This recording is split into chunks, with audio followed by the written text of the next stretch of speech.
Hello, and welcome to InvwrtiCast.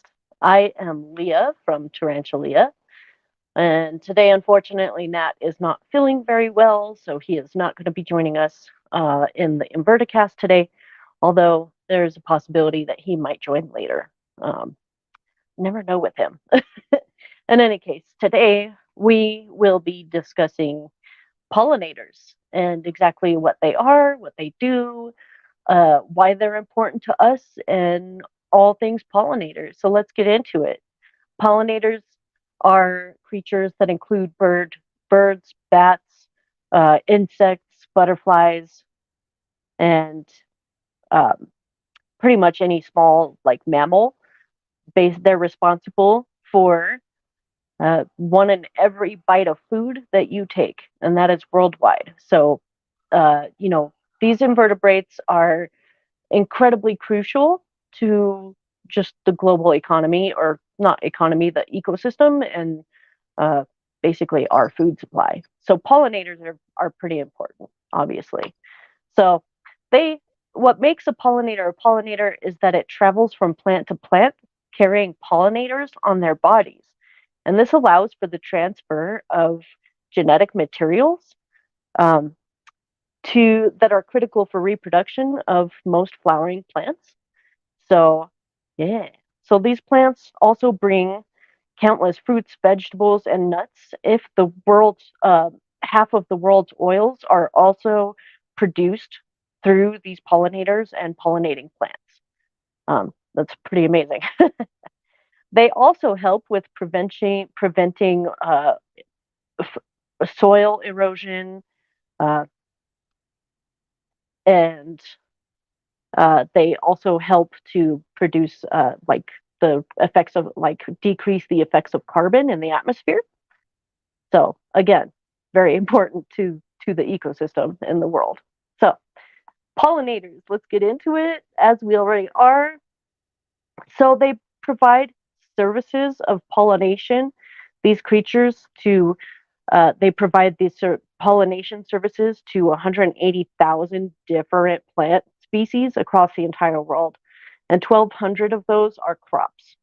So, vegetables, fruits, nuts, things that we eat that grow out of the ground.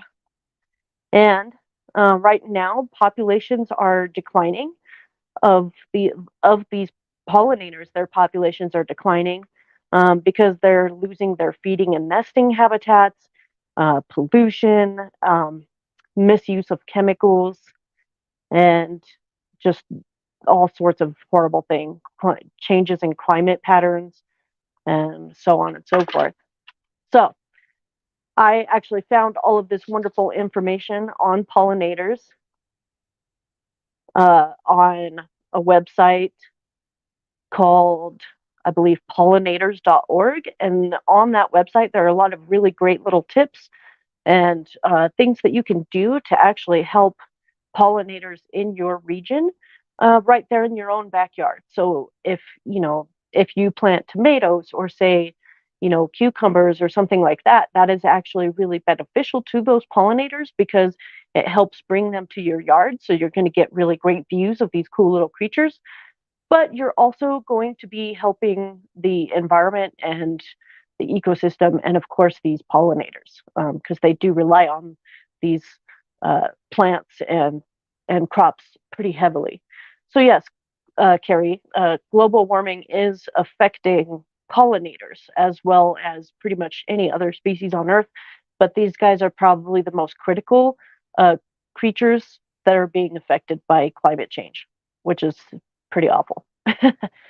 So, we are going to talk about pollinators, obviously, but we're going to specify on the invertebrate pollinators. So, that would include honeybees, bumblebees, butterflies and moths, wasps, flies, and beetles, and I believe also ants. Some species of ants are also pollinators in the world. So, let's get into it. Honeybees. Worldwide, there are 20,000 species of bees, and 3,600 of those are native to the States and Canada. So, quite a few bees out there. And we all know that bees, produce honey and They do pollinate clearly, like we see them all the time, at flowers and stuff like that. So they are really pretty important to the pollination. So they are actually the most important population of pollinators in the world. And right now, again, like their populations have been declining over the past several years. So they're important pollinators of wild flowering plants and crops. They're able to fly or bumblebees are able to fly at lower temps and lower light saturation. So what that means is they can fly for a longer duration throughout the day rather than relying heavily uh, on the light, from sunshine. So they can fly like later in the evening, so about dusk and stuff. So bumblebees are also able to thrive at higher altitudes. Um, and they do something that is known as buzz pollination. And that involves essentially that they grasp a flower or a plant with their jaws and they vibrate their wing muscles. And this helps dislodge all that pollen. And then it actually helps them to grab all that pollen from off of the plants and whatnot. And then the plants benefit from it. So some of the plants that do benefit from bumblebee pollination are, wildflowers, tomatoes, peppers, and cranberries. These are just a few examples of some of the plants and crops that benefit from bumblebee buzz pollination. And if you know bumblebees, they are those cute little fat, fluffy guys that fly kind of slowly. They almost seem kind of clumsy, but they are really, really important to the world of pollination. All right, next up, we've got butterflies and moths.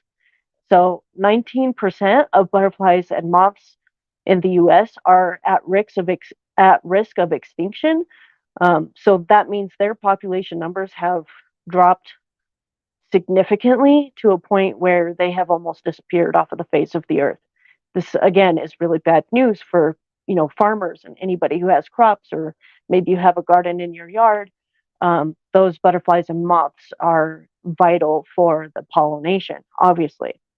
So this also includes the monarch butterfly, which is probably one of the most famous butterflies in the world. Everybody, knows the monarch butterfly, that beautiful yellow and orange coloration with those black stripes. Another pollinator are wasps.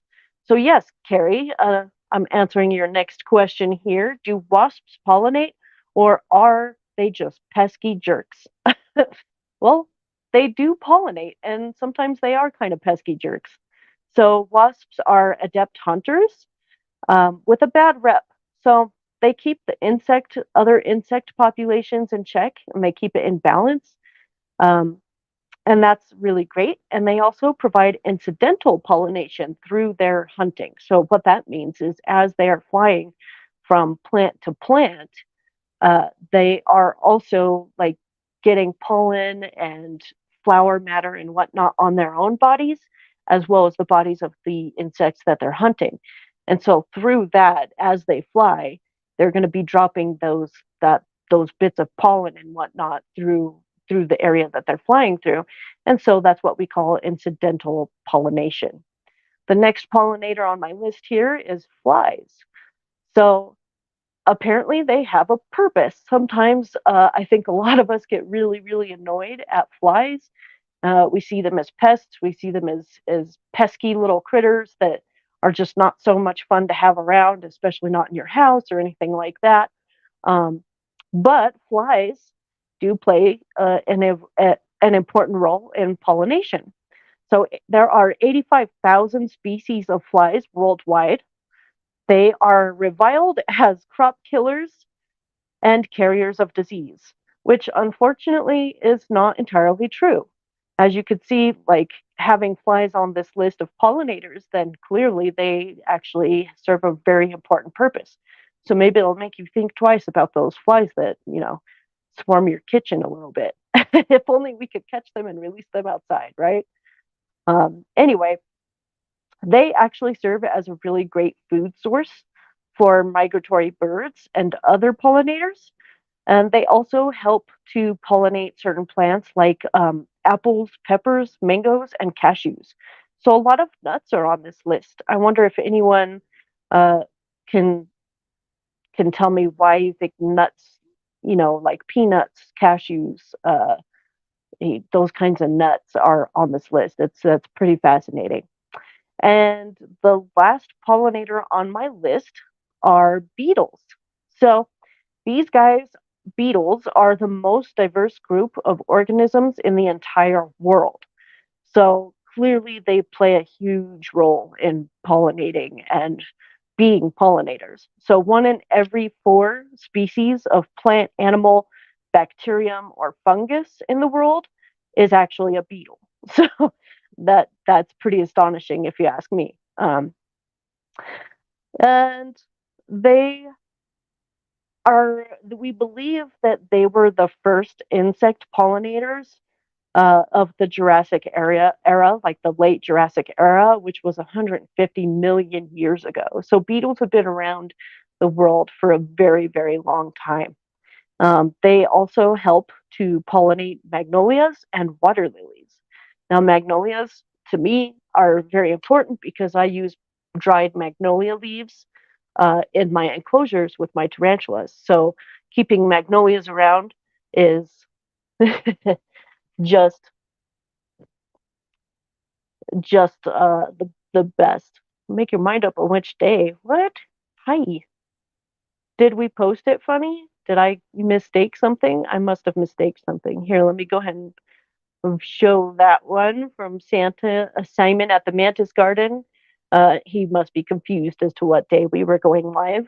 Um, I actually really prefer to go live every week.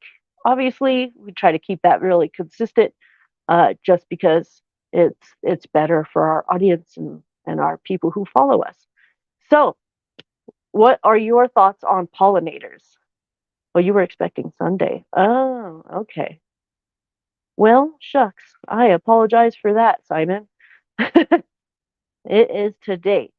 So without pollinators, we wouldn't have all the wonderful things that we have in food, like cranberries and tomatoes, peppers. I use a lot of tomatoes and peppers in my cooking. My one of my neighbors actually grows tomatoes, so recently I've been seeing a lot of dragonflies around, and I also just recently saw a bumblebee in my yard just kind of floating around. And I was really, really surprised because I know that right now bumblebees are definitely on that threatened species list of pollinators that, their populations are dwindling. But I believe there's been a really, really wonderful program here in Colorado where I live that was headed by the Butterfly Pavilion, and they had a whole program just dedicated to pollinators. And so, because of that, they've been really helping to produce a lot of bumblebees and honeybees and just these pollinating creatures like butterflies and moths. I don't believe that they actually release butterflies and moths into the wilds of Colorado, but they are certainly there. And they also just recently were able to hatch the very first captive bred and born lightning bugs here in Colorado at the Butterfly Pavilion. So, pretty amazing stuff with these invertebrates. I think that they are really quite fascinating, especially since they play such a vital role. And what that means for us, it means a lot.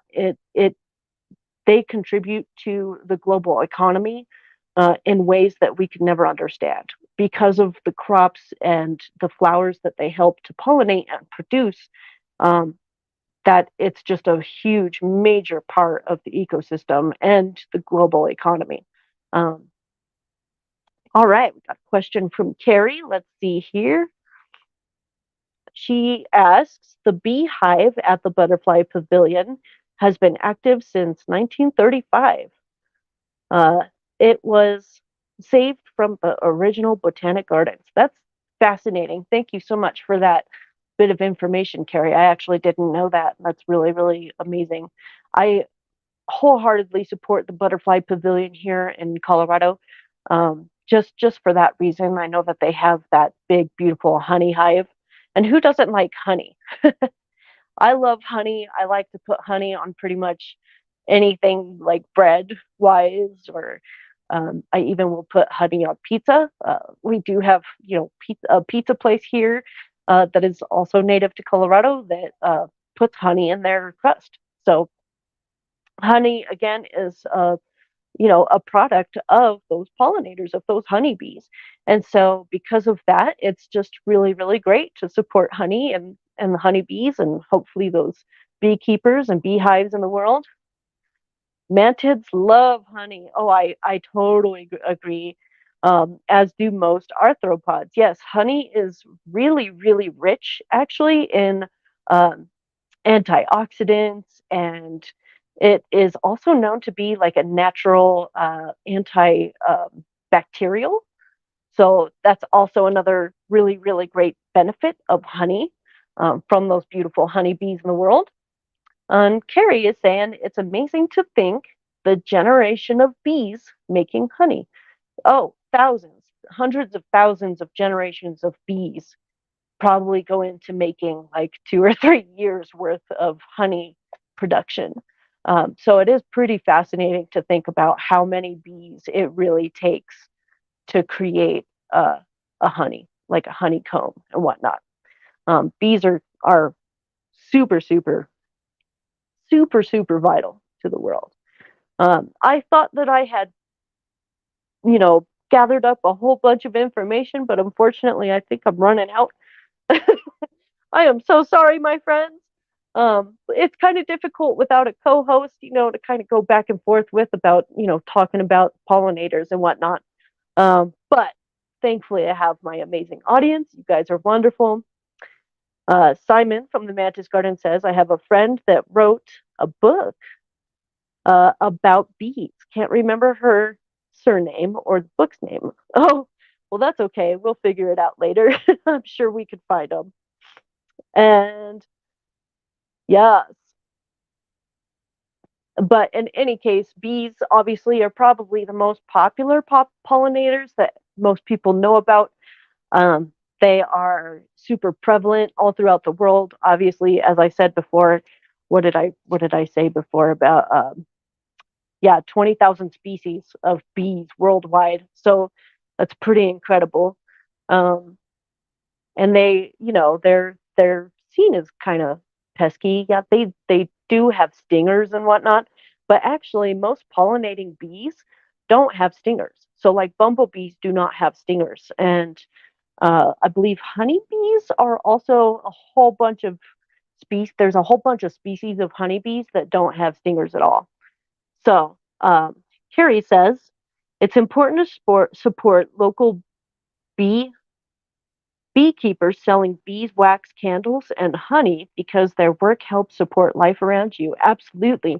Um, Bees and the work of beekeepers and whatnot really do help to support all the beauty that is around you. Even if you live in Lincoln, Nebraska, there is still so much beauty around that area, like the wheat and the grasses that the grass species and whatnot that live in those regions that are native to those regions really, really rely on these pollinators to continue to thrive. So, absolutely. And also, Carrie says, did you know that the Butterfly Pavilion rents out pollinator beehives?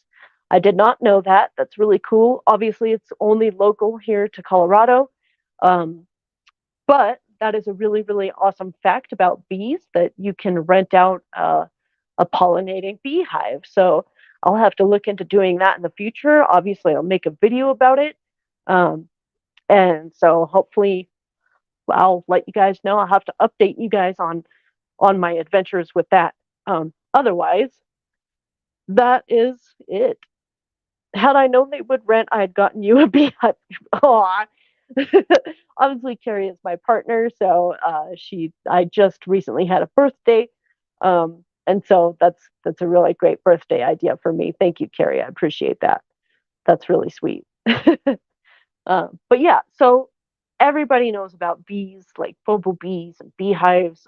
They know about the honeycomb and all of that thing. But did you know that honey is truly, truly amazing because it will help if you ever get like strep throat or a real itchy, sore throat. You can actually use a tablespoon of honey, a little bit of cayenne pepper, and some minced up garlic. All three of those things, you mix them together and you eat that spoonful. It might not taste the best, but that's what the honey's for. The honey will actually coat your throat and kind of smooth it out. The cayenne pepper is that spicy pepper, so it will bring heat and um, red blood cells and white blood cells to the area. And garlic is a natural antibacterial and what's the word I'm looking for?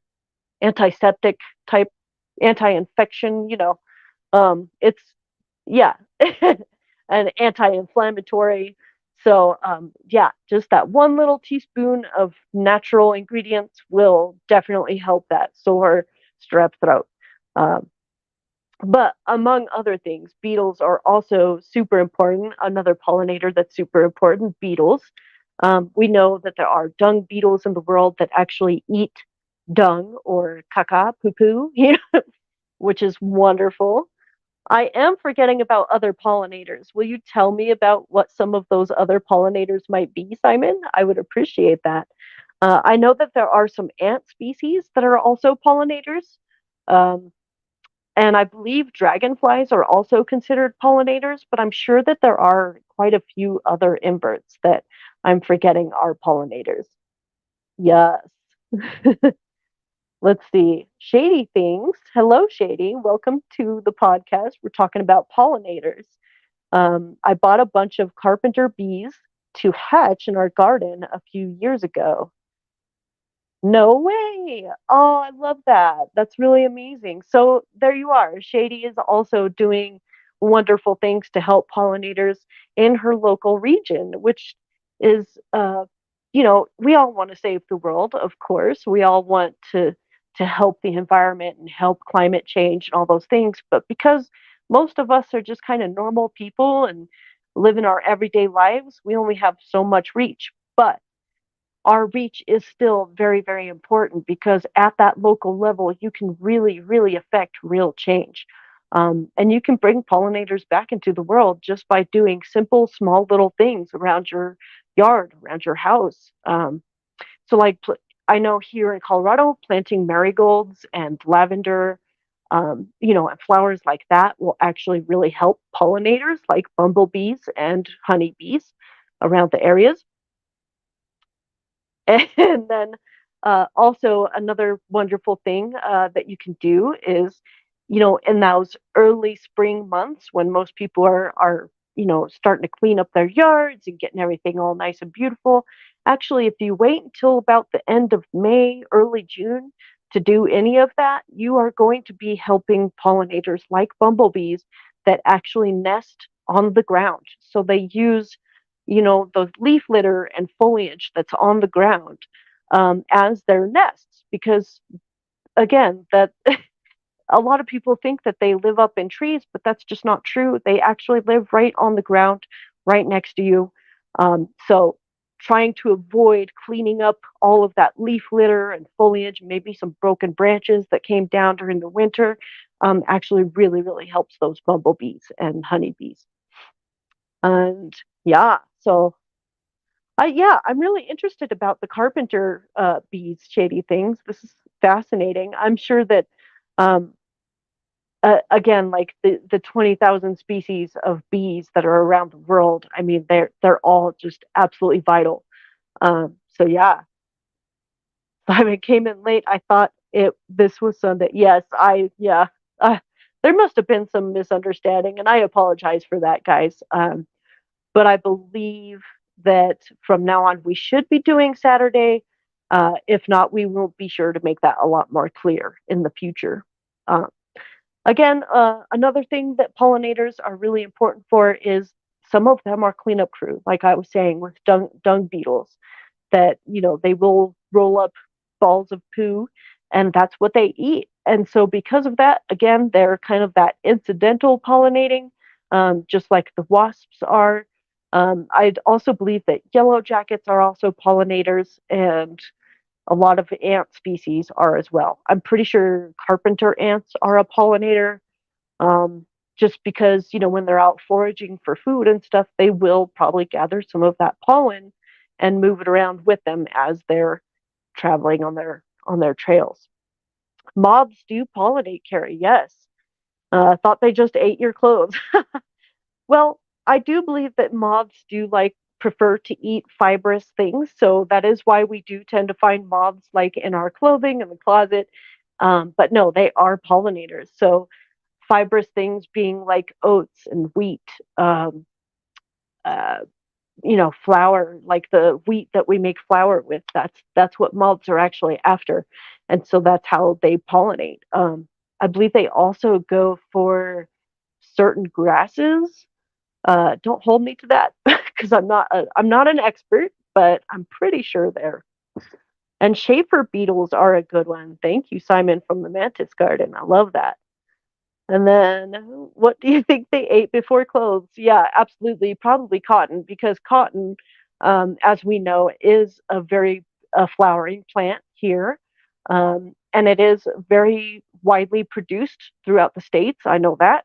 And so cotton is a very fibrous material, and so definitely something that the moths would want to eat is that cotton. So it makes sense that we find them in our clothes every now and then. Actually, this year here in Colorado was very prevalent for miller moths. We had a whole lot of miller moths just all over the place, and it was actually really wonderful to see them. I mean, some of us consider them kind of pesky, but they're friendly. They're not scary. Let's see. Let's see. So, have flies pollinate almost as much as bees? I see, and that is another thing that I didn't know, Simon. I knew that flies are pollinators, but I also know that they play a very vital role in being food for migratory birds. And birds are also a type of pollinator. But being that this is the InvertiCast, we're going to keep it to inverts.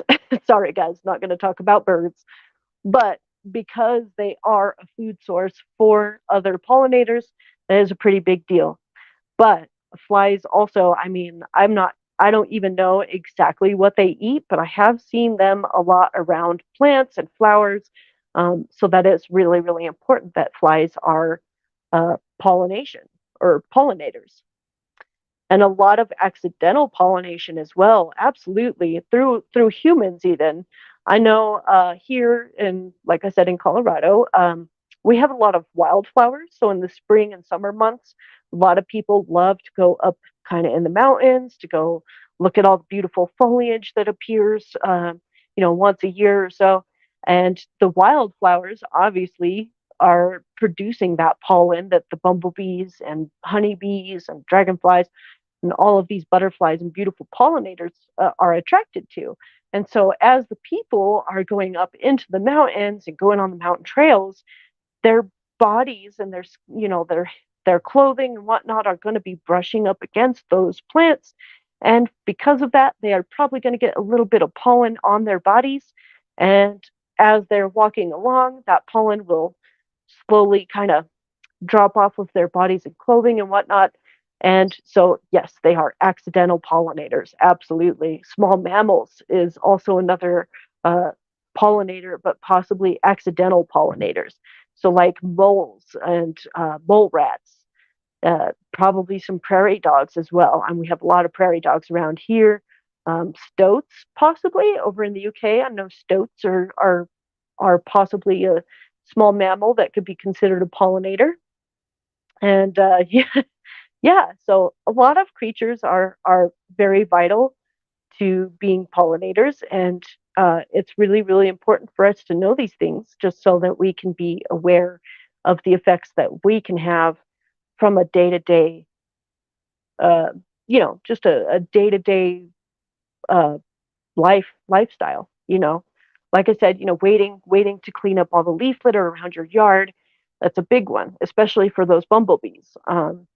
Planting flowers and plants uh, that are vital for those bumblebees and honeybees and stuff. That is really, really wonderful again for those pollinators. And to be honest, it's it benefits everyone all around because not only are you planting these beautiful plants and these beautiful flowers, and it's fun to watch them bloom, and they have these wonderful colors, but you're also going to see these pollinators coming about. So, like the butterflies and the moths and bumblebees and honeybees and beetles and stuff, just the wonderful nature, the wonderful like color and foliage of these beautiful creatures is really worth doing the little bit of gardening that it takes. It really doesn't take much at all. I know tomatoes are really easy to grow. They are kind of like growing like weeds. And so, but they do take quite a bit of water and quite a bit of sunshine. But they are well worth it just for those butterflies and bumblebees. Yeah, absolutely. I have a full on security team for clothes eaters. I agree. Um, I do agree. I love our security team. Everybody, all of our audience is fantastic. You guys are fantastic. Um, and just all around wonderful. I really appreciated everybody coming out talking about some pollinators with us. And I hope that you guys check out the pollinators.org website because there are a lot of really fun and easy to do tips on what you can do just within your own local region to help pollinators. Another website that I found that also has a few really great tips is xerces.org, which is spelled ZERCES.org. If you check out these websites, they are packed full of information on pollinators, tips, and wonderful things that you can do around your house and around your yard, or just around the neighborhood. Let's say that can help pollinators and kind of brighten up your neighborhood a little more and brighten up your day. And let's see. So yeah, that's wonderful. That's about all I've got on pollinators. I hope you guys enjoyed it. I am so sorry that Nat couldn't join us today. Again, he just wasn't feeling very well. But I hope that it was very informative and I hope you guys enjoyed it. And if you have any questions or comments, again, feel free to leave them down in the comments. This video will be up forever. Forever on InvwrtiCast YouTube page. So feel free to like and subscribe. And I'm going to add my own little shameless plug. This week, I released a video called Back to School Edition Tarantula, and I did a Breakfast Club theme. So if you are interested, check it out because I paired up tarantulas with the characters from Breakfast Club. And yeah, so that's about all I got. I will see you guys next week, hopefully on Saturday, but we will know for sure. All the love. Thank you so much for joining InvwrtiCast. We'll see you guys next time.